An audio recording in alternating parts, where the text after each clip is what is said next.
Hello, my fellow speakers. This is Brian, the Speaker for the Dead, coming to you today with a new video.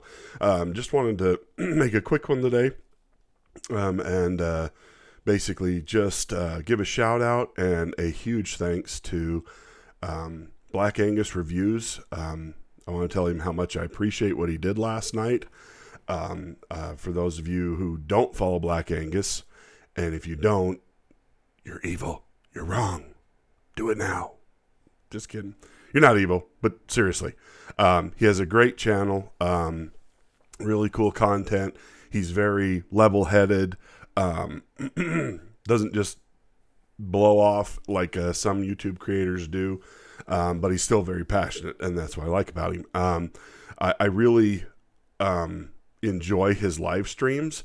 I struggle with live streams. I usually dip in and out, because they kind of seem to wander and waffle and stuff. And his are ones that I can actually watch all the way through from beginning to end, and I don't end up wanting to just do something else.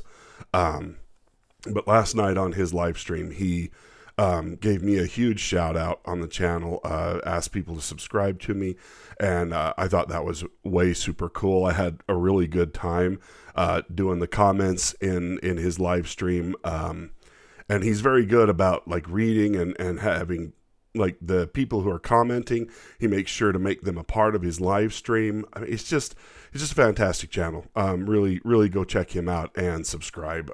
It is definitely worth it. But the other topic I wanted to cover today real quick was an update on a story that I did a video on a couple days ago. So let's jump into that real quick. So a couple days ago, I did a video on Billy D. Williams and how everybody was making this big deal about how he is gender fluid. Now his comments, I kind of looked at them that way, and the media ran.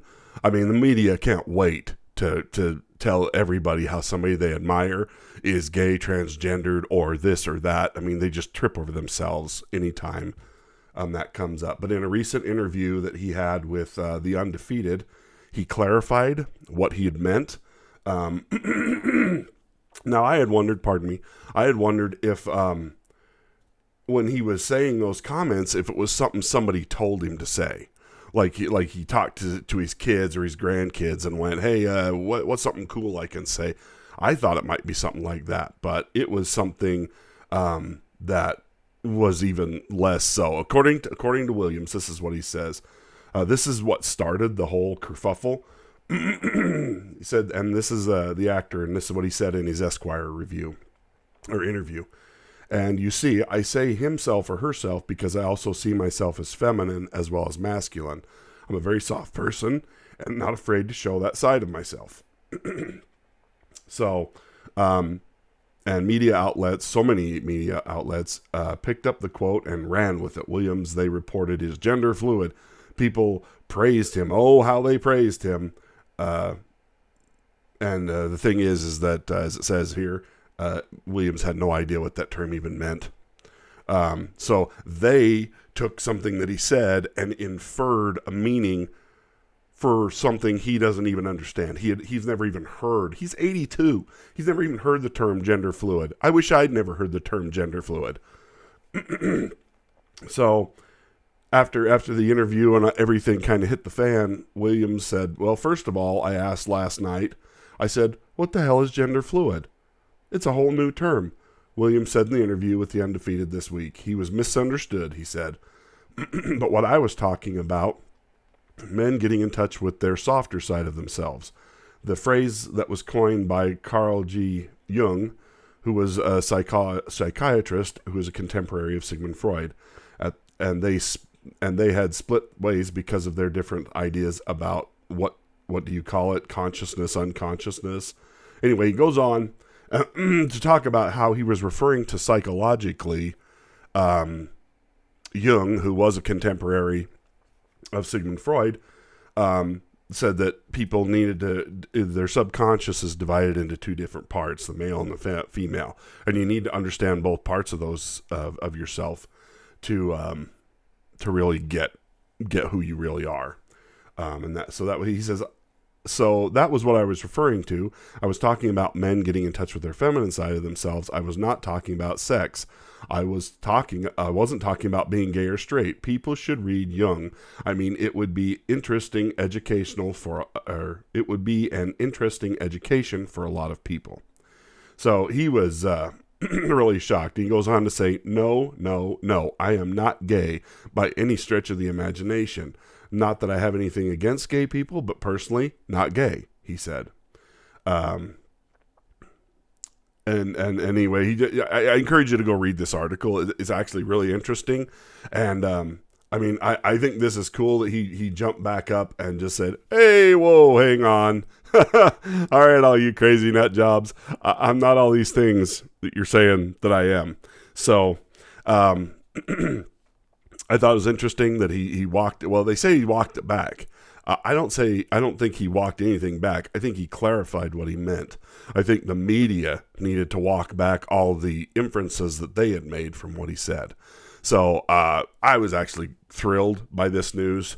Then when I saw it yesterday, and I didn't have time to make a video, so I wanted to give him the benefit of the doubt and say, this is still the guy that we all thought he was. He hasn't gone woke. He isn't trying to just, glom on. Because that was my fear, was that he was trying to become relevant.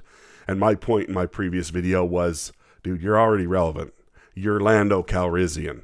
I mean, that name is burned into the consciousnesses of millions of people across the world. You do not need to do all this Hollywood speak to get noticed.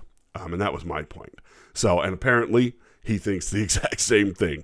So I just wanted to correct the record on that and put that out there because to me, it felt like it damaged Williams and the character of Lando. But they really did that in Solo by trying to make him a pansexual, a guy who wants to get it on with robots. That's fine. But to go back and try and retcon a great character like Lando Calrissian to fit today's politics is everything that's wrong with the current Star Wars films and saga and everything going on is that they're trying to push politics of today into the science fiction, and which dates it, which makes it not relevant to science fiction. And I mean, the new news is that J.J. Abrams came out this week and said, oh, we're going to have LGBTQIA plus 7 times squared to represent in this movie. And everybody's assuming he means Poe and Finn are going to, show their feminine sides. Anyway, thanks, JJ. Wow, he just keeps giving me reasons to not want to go see this.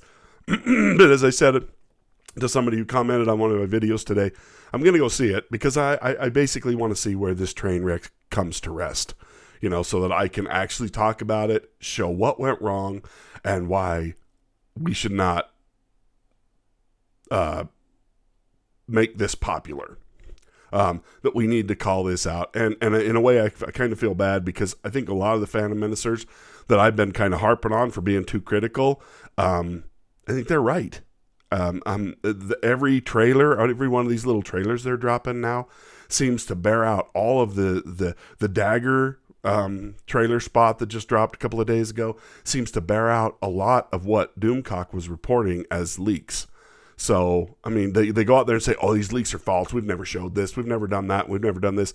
And then they come out and whether in JJ in his interviews, mouthing off, being an idiot, confirming them, talking about the Phantom Menace, and then showing spots where they actually show the dagger. They show these things that verify the leaks. I mean, it's almost like Disney and J.J. Abrams are trying to subliminally warn us that this is going to be the worst thing ever. But like I said, this is a train wreck, and I want to see where it ends. Not to support them, but just to be able to say, good Lord, this is the poster child for how you never, ever make a science fiction film. I hope Star Wars can recover from this, but there may be a lot of fans who never, ever come back. So congratulations, JJ. You are the worst. Anyway, I hope you enjoyed this video. Like, share, and subscribe. And like I said, go take a look at Black Angus. You will not be sorry that you did. He's got some really great stuff. And we will talk to you again next time. See you at the movies or anywhere else out there.